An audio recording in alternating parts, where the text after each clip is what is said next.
आज और देश भर के बजट सत्र का सभी आदरणीय सांसदों का इस बजट सत्र में स्वागत करता हूं।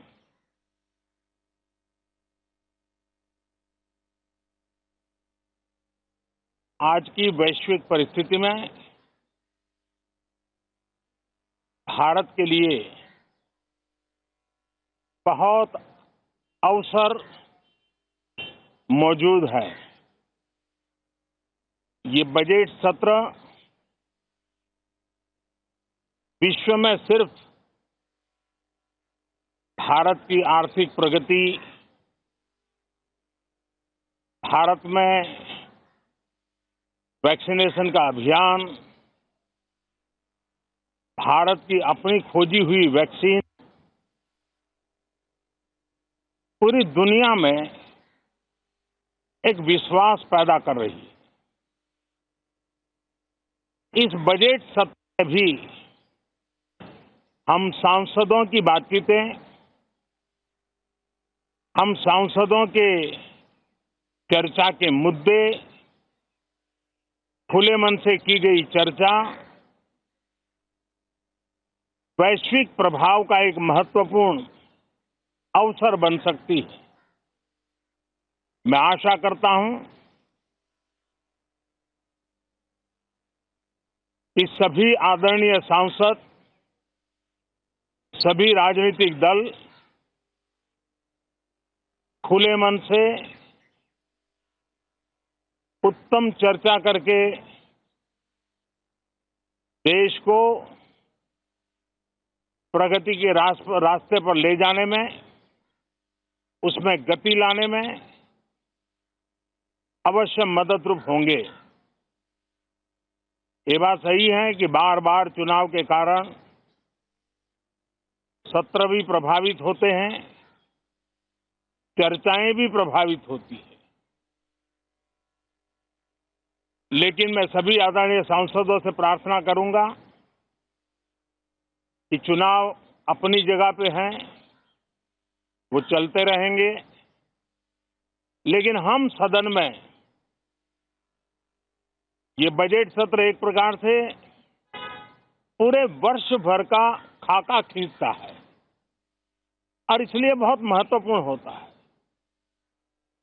हम पूरी प्रतिबद्धता के साथ इस बजट सत्र को जितना ज्यादा फलदायी बनाएंगे, आने वाला पूरा वर्ष हमें नई आर्थिक ऊंचाइयों पर ले जाने के लिए भी एक बहुत बड़ा अवसर बनेगा। নমস্কার, দেখছেন জি 24 ঘন্টা নিউজ 24 নিয়ে আপনার সঙ্গে রয়েছি আমি শুক্ল। আজ থেকে শুরু বাজেট অধিবেশন। রাষ্ট্রপতির ভাষণ দিয়ে এই অধিবেশন শুরু। কাল বাজেট পেশ করবেন কেন্দ্রীয় অর্থমন্ত্রী।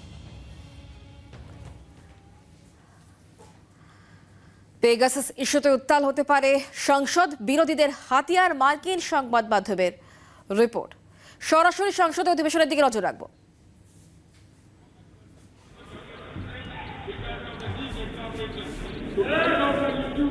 Please take your seat. माननीय सदस्यगण, कोरोना वायरस से उत्पन्न वैश्विक महामारी का यह तीसरा वर्ष है। इस दौरान हमने भारत के लोगों की लोकतांत्रिक मूल्यों में अगाध आस्था, अनुशासन और कर्तव्यपरायणता को और मजबूत होते देखा है। आज जब भारत अपनी आज़ादी के 75 वर्ष पर अमृत महोत्सव मना रहा है, तब प्रत्येक भारतवासी की यह संकल्प शक्ति भारत के उज्जवल भविष्य के लिए असीम विश्वास पैदा करती है। इसी विश्वास के साथ मैं संसद भवन के इस ऐतिहासिक सेंट्रल हॉल से प्रत्येक भारतवासी का अभिनंदन करता हूं। मैं आज संसद के इस समवेत सत्र में देश के उन लाखों स्वाधीनता सेनानियों को नमन करता हूं जिन्होंने अपने कर्तव्यों को सर्वोच्च प्राथमिकता दी और भारत को उसके अधिकार दिलाए। आज़ादी के इन 75 वर्षों में देश की विकास यात्रा में अपना योगदान देने वाले सभी महानुभावों का भी मैं श्रद्धापूर्वक स्मरण करता हूँ। अमृत महोत्सव के इस कालखंड में देश की महान विभूतियों से जुड़े विशेष अवसर भी सभी देशवासियों को प्रेरणा दे रहे हैं। गुरु तेग बहादुर जी का 400वां प्रकाश वर्ष पर्व, श्री अरविंदो की 150वीं जन्म जयंती, V.O. चिदम्बरम पिल्लई का 150वां जन्म वर्ष और नेताजी सुभाष चंद्र बोस की 125वीं जन्म जयंती जैसे पुण्य अवसरों को मेरी सरकार पूरी भव्यता के साथ मना रही है।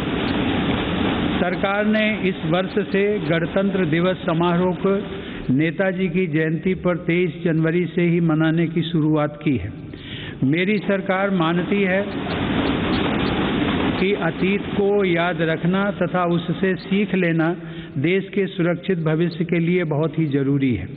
साहिबजादों के बलिदान की स्मृति में 26 दिसंबर को वीर बाल दिवस की घोषणा एवं 14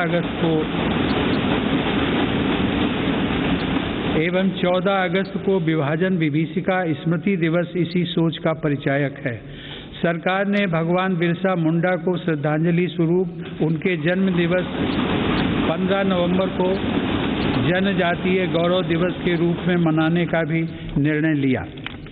माननीय सदस्यगण, आज़ादी का अमृत महोत्सव हम सभी भारतीयों के लिए अगले 25 वर्षों के संकल्पों को आकार देने का पवित्र अवसर है। मेरी सरकार सबका साथ, सबका विकास, सबका विश्वास और सबका प्रयास के मंत्र पर चलते हुए अगले 25 वर्षों के लिए मजबूत बुनियाद पर तेजी से काम कर रही है। इस बुनियाद का सबसे महत्वपूर्ण संकल्प एक सर्वसमावेशी, सर्वहितकारी, सशक्त भारत का निर्माण और देश की आत्मनिर्भरता है। कोरोना के इस कठिन समय की चुनौतियों ने देशवासियों को अपने लक्ष्यों को जल्द से जल्द प्राप्त करने के लिए प्रेरित किया है। माननीय सदस्यगण, कोरोना महामारी ने पूरी दुनिया को प्रभावित किया है और भारत में भी हमारे बहुत से अपनों को हमसे छीना है। इन परिस्थितियों में केंद्र से लेकर राज्यों तक हमारी सभी सरकारों, स्थानीय शासन और प्रशासन, हमारे डॉक्टर्स, नर्सेज और हेल्थ वर्कर्स, हमारे वैज्ञानिकों और उद्यमियों सभी ने एक टीम के रूप में काम किया है। এখন নিউজ দেখুন আপনার সময় মতো, আপনার হাতের মুঠোয় রাজ্য, দেশ, দুনিয়া। ডাউনলোড করুন জি 24 ঘন্টা অ্যাপ। এক ক্লিকেই পান সব আপডেট।